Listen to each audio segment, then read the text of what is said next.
జై శ్రీరామ్ అందరికీ నమస్కారం వెల్కమ్ టు న్యూస్ సెకండా నేను మీ కస్తూరి శ్రీధర్ మిత్రులారా దేశాన్ని పరిపాలించే నాయకుడు దేశభక్తుడైతే దమ్ముండేవాడైతే అభివృద్ధి కూడా అదే స్థాయిలో జరుగుతుంది మన దేశంలో ఇప్పుడు అదే జరుగుతుంది సరే ఇప్పుడు అసలు విషయానికి వస్తే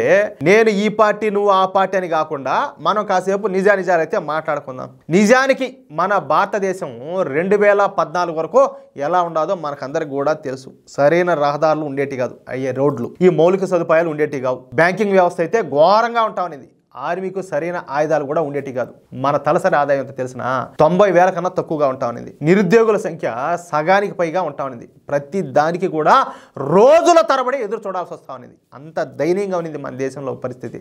అసలు ఆ రోజుల్లో అంటే 2014 ముందు వరకు మన దేశానికి పాకిస్తాన్ పాకిస్తాన్ కూడా చాలా పెద్ద దేశంగా కనపడతా ఉన్నది తెలిసిన మీక అసలు చైనా అయితే మా చైనా వాళ్ళు జోలికి పోతే మనం తట్టుకోగలుగుతాం అనిపిస్తా ఉన్నారు అట్టాడిది ఇప్పుడు చైనా పాకిస్తాన్ ఈ బొంగుల దేశం 3 కలిపి కూడా అంతే ఎడంకాలతో అంతే పోయి అట్టొకటే పడతాయి ఆ రేంజ్లో ఉన్నది ఈరోజు మన దేశం అవునా కదా నిజాయితీగా ఒప్పుకోండి సరే చెప్పుకుంటే సిగ్గుపోతుంది కానీ మన సైనికులకు ఏది ఈ 2014 ముందు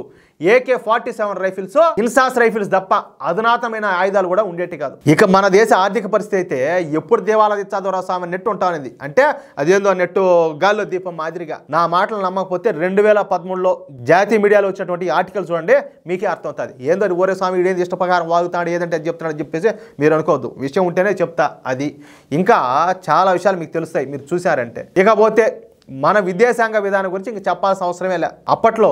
మన విదేశాంగ శాఖ మంత్రిని రబ్బర్ స్టాంప్ అంటా ఉన్నారు తెలుసా మీకు అంటే ఏ పని లేకుండా గమ్మును కూర్చొని ఎప్పుడైనా ఫైల్స్ వచ్చా వాటి మీద సంతకాలు చేసి ఈ ముద్రలు వేసేదే ఈ విదేశాంగ శాఖ మంత్రి చేసేటటువంటి పని ఆయన భాగంగా ఆయన పనులు ఆయన చేసుకుంటా బాగా చేస్తూ ఉంటారు తెలుసు కదా ఈ ఆర్థిక మంత్రిగా చిదంబరం ఉన్నాడు మామూలుగా కుంభకోణాలన్నీ చేసి తోసేసినారు ఇటువంటి వాళ్ళంతా కూడా ఈ కాంగ్రెస్ పార్టీ అధికారంలో ఉన్నప్పుడు వీటన్నింటి మూలంగా మన భారతదేశం ఒక శక్తివంతమైనటువంటి దేశంగా ఎదగలేకపోయింది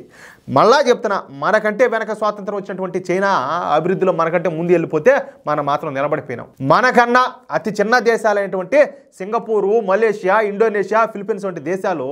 ముందు వరుసలో ఉంటా ఉన్నాయి అసలు మన దేశాన్ని ఎవరు కూడా లెక్క చేసేవాళ్ళు కాదు ఇక 2014 నుంచి మన దేశ గమనం పూర్తిగా మారిపోయింది ఒక దమ్మున్న వ్యక్తి ఒక దేశభక్తుడు మన దేశానికి ప్రధానమంత్రి అయినాడు మౌలిక సదుపాయాల కల్పనలో కానీ మిలిటరీ పరంగా కానీ ఆర్థికంగా కానీ ఫారిన్ పాలసీలో కానీ పెట్టుబడుల విషయంలో కానీ టెక్నాలజీ మరియు సైన్స్ రంగాల్లో కానీ మన దేశ సంస్కృతి సాంప్రదాయాలను విస్తరించడంలో కానీ భారత్ అయితే నరేంద్ర మోడీ గారి సారథ్యంలో దూసుకొని పోతుంది ఇక ఇప్పుడు మన భారతదేశం ఆసియాలోనే అత్యంత శక్తివంతమైన దేశాల లిస్టులో 3వ స్థానానికి చేరుకునింది అర్థమవుతుందా ఈ మాట నేను చెప్పడంలా ఆస్ట్రేలియాకు చెందినటువంటి ప్రసిద్ధి చెందిన లోవి ఇన్స్టిట్యూట్ ఈ విషయాన్ని తెలియజేసింది ఈ సంస్థ ఆసియాలోని అన్ని దేశాలకు సంబంధించినటువంటి ఆర్థిక వ్యవస్థలను మిలిటరీ పవర్ను విదేశాంగ విధానాన్ని మౌలిక సదుపాయాల కల్పనను టెక్నాలజీ అభివృద్ధిని పెట్టుబడులను సంస్కృతి సాంప్రదాయాల విషయంలోనూ అలా అనేక రంగాల్లో అన్ని దేశాల వ్యవస్థలను అవపోసన బట్టి ఈ లిస్టును అయితే తయారు చేశారు ఊరికే ఏదో గుడాలుగా చెప్పడం లే వాళ్ళు కూడా నెక్స్ట్ లెవెల్లో అట్టుండది ఇక ఈ లిస్టులో మొదటి స్థానంలో అమెరికా ఉన్నది అంటే ఆసియాలో అత్యంత ఇన్ఫ్లుయెన్స్ ఉన్న దేశంగా అమెరికా మొదటి స్థానాన్ని కైవసం చేసుకునేది ఇదేంది అమెరికా మన ఆసియాలో లేదు కదా మరి మన ఆసియాలో మొదటి స్థానాన్ని అమెరికా ఏ విధంగా కైవసం చేసుకుంటుందని చెప్పేసి మీరు నన్ను అడగొచ్చు అది ఏందయ్యా అంటే దానికి రీజన్ ఉండాలి అమెరికా మన ఆసియాలోనే అనేక దేశాలను ప్రభావితం అయితే చేయగలుగుతుంది మెజారిటీ దేశాలను అమెరికా తన వైపు తిప్పుకునేది ఇప్పుడు ఆసియాలో 20కి పైగా దేశాలు అమెరికా చెప్పినట్టే వింటున్నాయి అంతేకాకుండా మెజారిటీ దేశాలు అమెరికాతో సంయుక్తంగా కలిసి ఉంటున్నాయి అంతేకాకుండా ఆసియాలో అమెరికా స్థావరాలు కూడా ఎక్కువగా ఉన్నాయి నా అంచనా ప్రకారం ఆసియాలో అమెరికాకు 7 నుంచి 9 మిలిటరీ బేస్లు ఉన్నాయా ఏడా ఆసియాలో ఏ దేశానికి అమెరికాకు మరే దేశానికి ఆసియాలో ఇన్ని మిలిటరీ బేసులు లేవు దీంతో ఆసియాలో అత్యంత ఇన్ఫ్లుయెన్స్ ఉన్న దేశంగా అమెరికా మొదటి స్థానంలో నిలిచింది ఇక 2వ స్థానంలో చైనా నిలబడింది చైనా బలమైన ఆర్థిక శక్తిగా ఎదగడం శక్తివంతమైనటువంటి మిలిటరీ పవర్ ఉండడం అనేక దేశాలకు అప్పులు ఇచ్చి ఆయా దేశాలను తన చెప్పు చేతుల్లో ఉంచుకోవడం కొన్ని దేశాలను భయపెట్టో బుజ్జగించో తన దారిలోకి తెచ్చుకోవడంతో చైనా దేశం ఆసియాలో అత్యంత శక్తివంతమైన 2వ దేశంగా రికార్డులకు ఎక్కింది ఇక పోతే మన భారతదేశం 2014 వరకు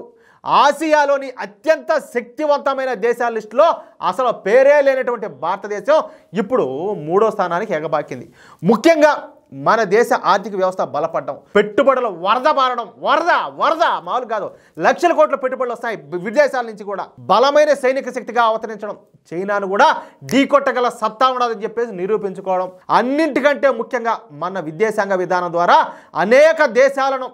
భారత్ వైపు తిప్పుకోవడంతో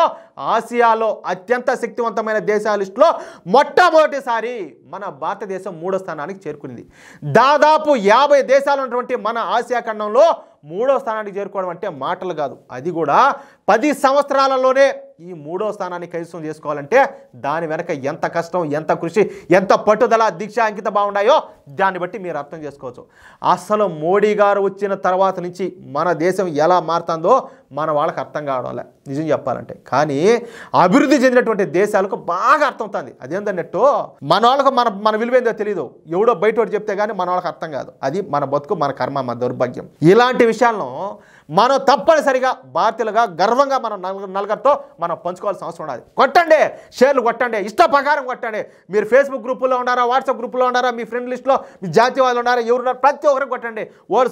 చూడరా అనవసరం. ఇప్పుడు ఎంత అందరూ చూస్తారని చెప్పి నేను చేస్తున్నానా? ఇది నా బాధ్యత అయితే నేను నిర్వర్తిస్తున్నా. మీ బాధ్యతగా ఈ న్యూస్ను కొట్టేసేయండి, షేర్లు కొట్టండి. అదేవిధంగా ప్రతి ఒక్కరు కూడా మిత్రులారా ఒక భారతీయుడిగా గర్వంగా కామెంట్ రూపంలో మీ అభిప్రాయాన్ని తెలియజేయండి. అదేవిధంగా ఇటువంటి మరెన్నో అద్భుతమైన న్యూస్ను ఎప్పటికప్పుడు పొందడం కోసం ఖచ్చితంగా మన ఛానల్ సబ్స్క్రైబ్ చేసుకోండి. ప్లీజ్ సపోర్ట్ చేయండి. జై శ్రీరామ్.